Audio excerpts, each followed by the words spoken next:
Hey, welcome. So this video is about working with thoughts in mindfulness meditation.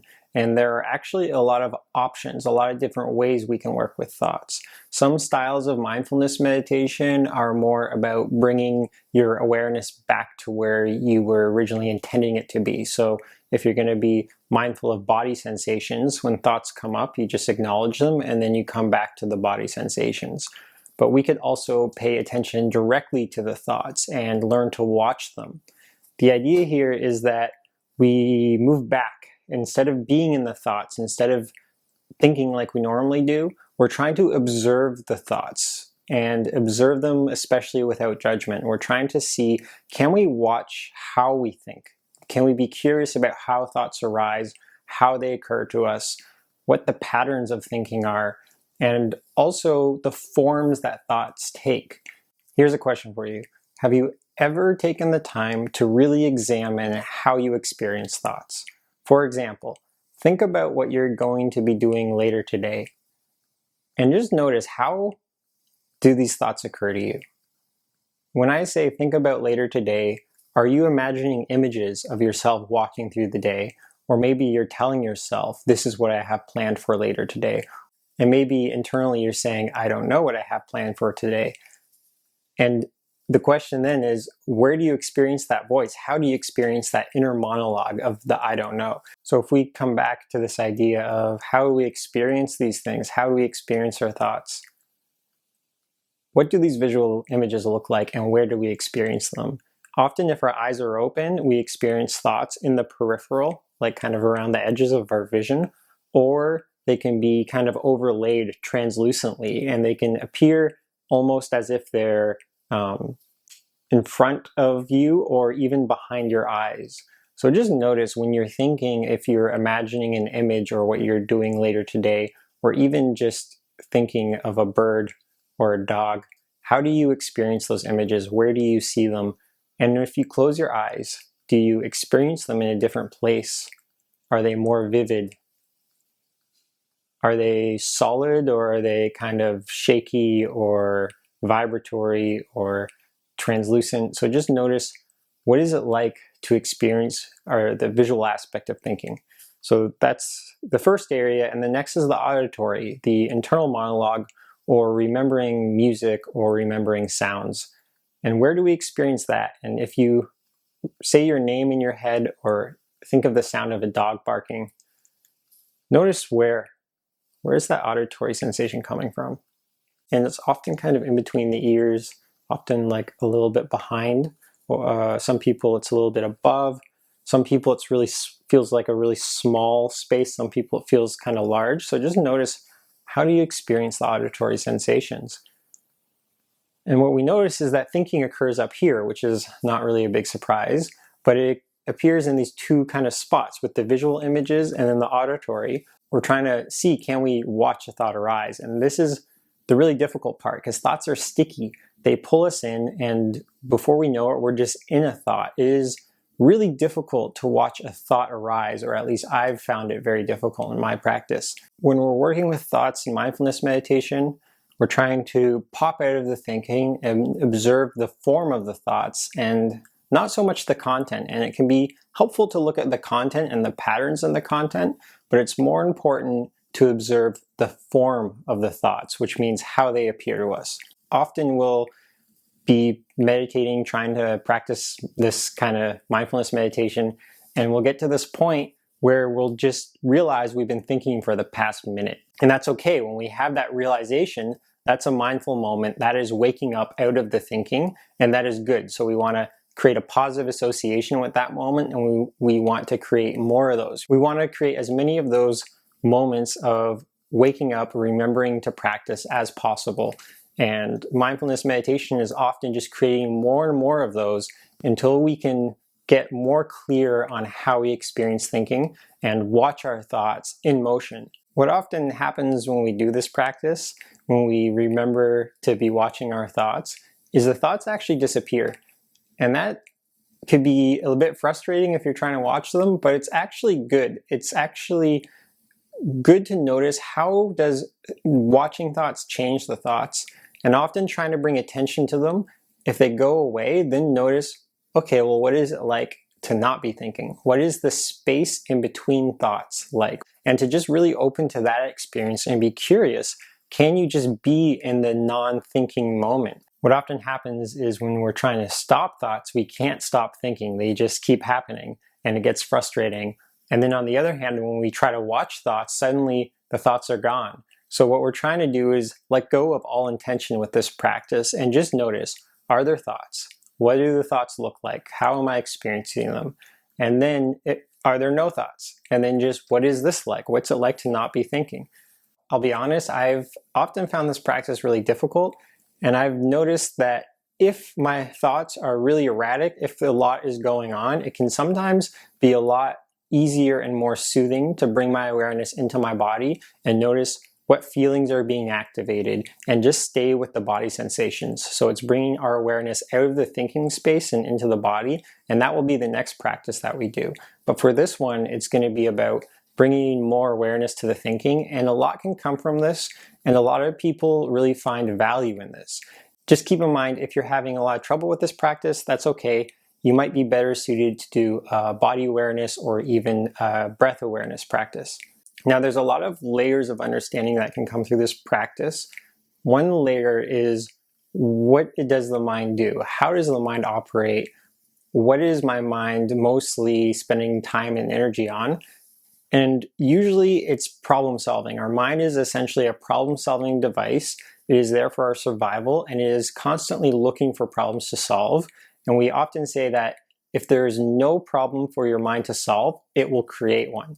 So keep that in mind, that often if we notice the underlying currents of our thinking, it is trying to solve problems, whether they are real problems that are actually affecting us in the moment or whether they're problems created by the mind.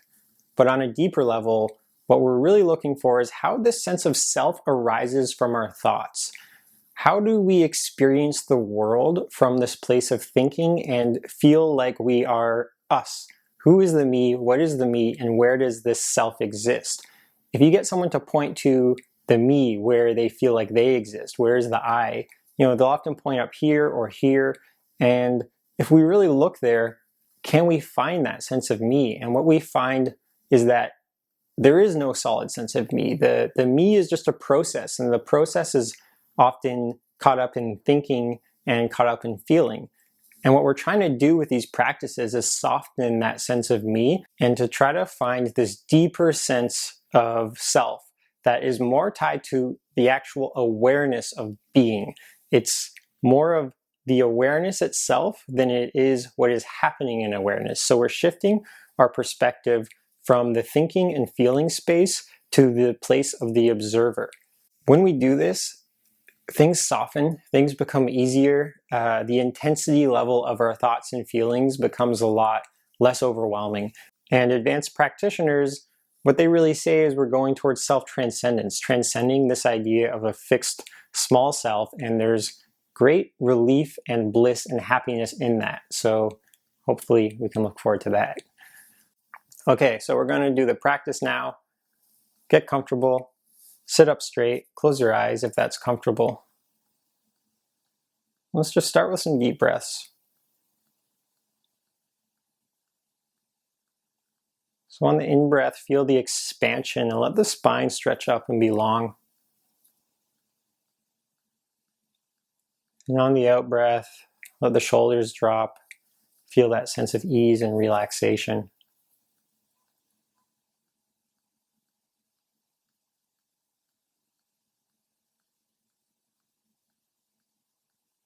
So in meditation, we're always finding this balance of alertness and ease. We're sitting up straight, finding that quality of alert mind. And then our shoulders are relaxed. We find this attitude of ease, of just allowing things to be as they are.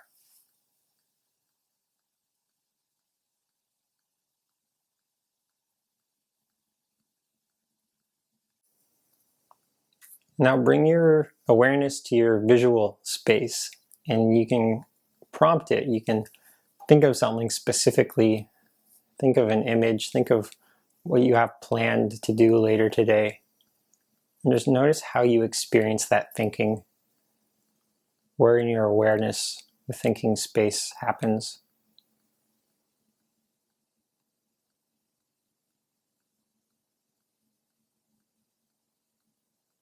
And sometimes they're sneaky around the edges, so just be really aware of how thoughts appear to you visually, and the space in which they appear.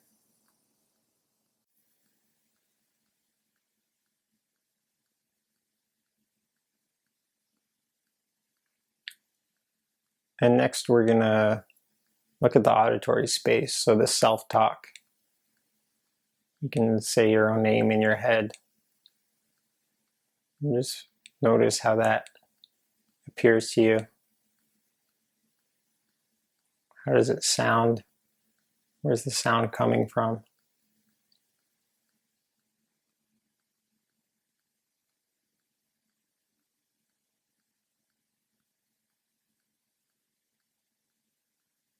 Now dropping all intention and just trying to observe this thinking space, these two areas.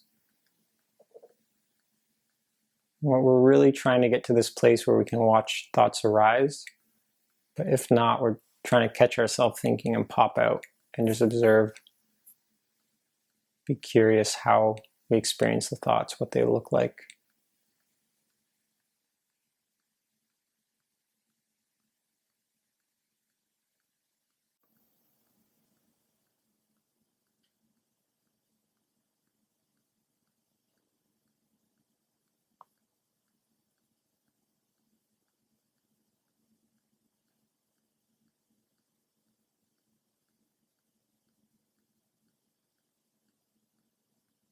And it's really important that we practice with this non-judgmental attitude, just allowing things to be.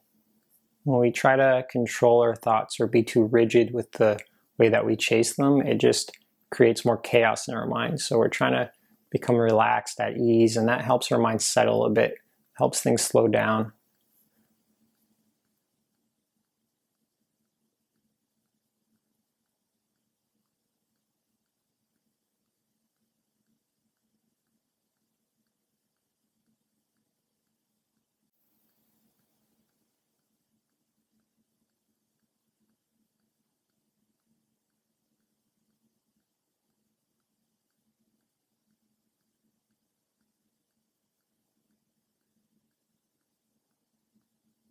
And just notice what your experience is like. Is there some conflict, some trying?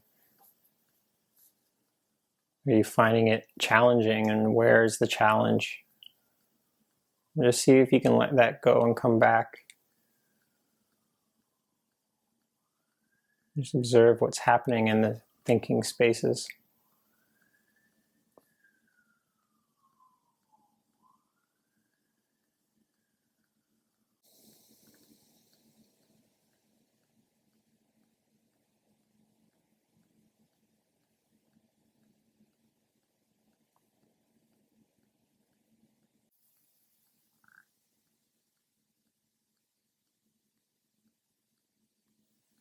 Now we're going to introduce another technique that's going to help us not get so caught up in the thoughts. And it's called noting.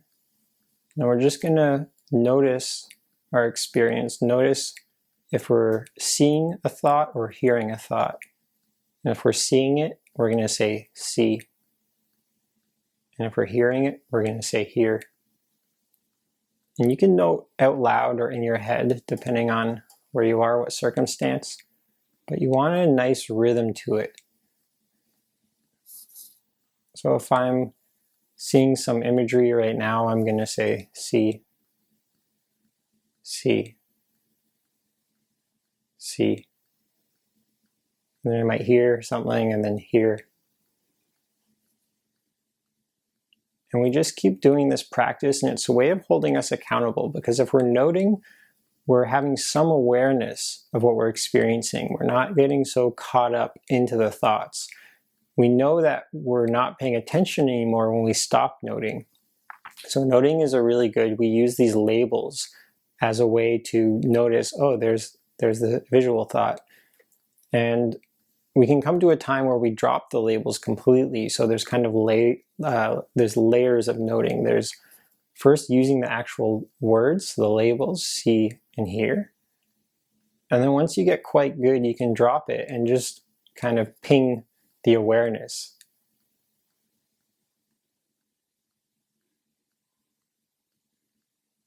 And for now, just use these labels and find a nice rhythm of labeling or noting the thoughts as you find them. And if there's no thoughts, you can use none. That other label is none if there's a space with no thoughts.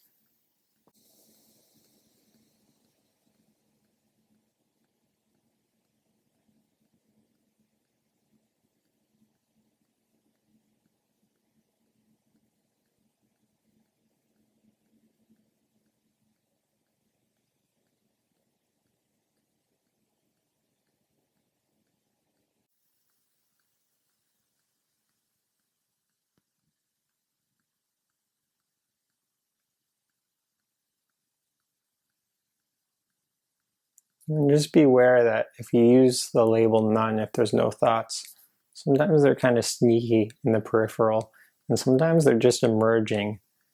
They're not fully formed thoughts. So just be aware of these subtle areas of thinking.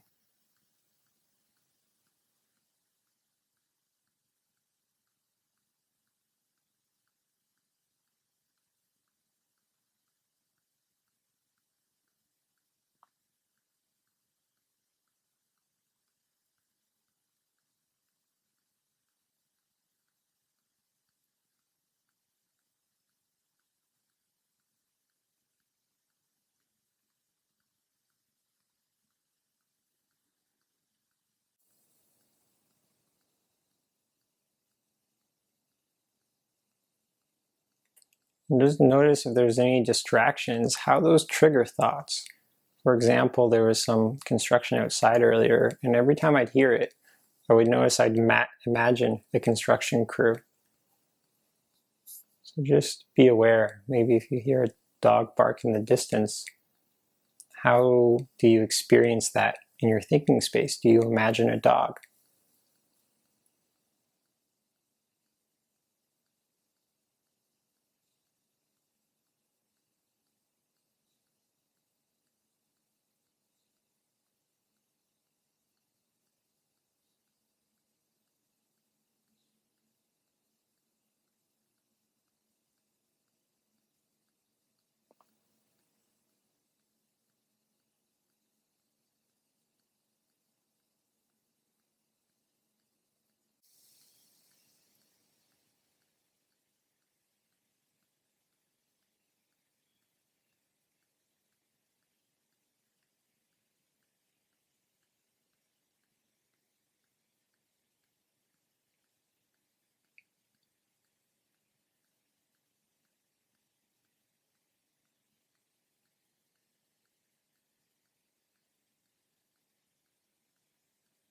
Right, and then come back, open your eyes.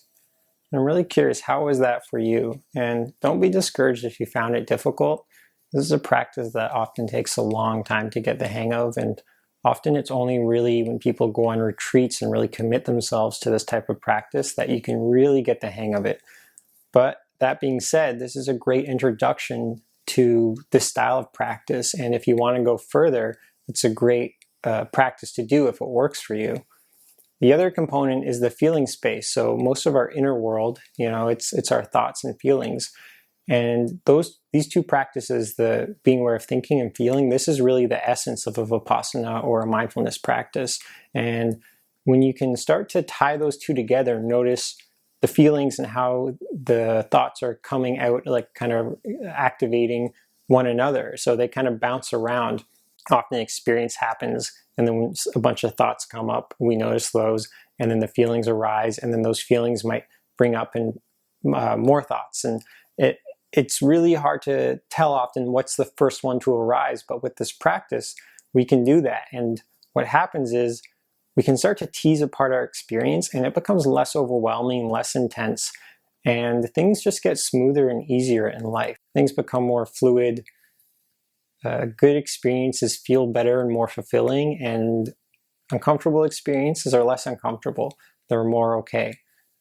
Let me know how this practice worked for you, if you found it doable or if you found it difficult, and stay tuned for more practices. So you can leave your experience in the comments or any questions that you have, and like and subscribe if you found this helpful, and stay tuned for more practices. Thank you very much.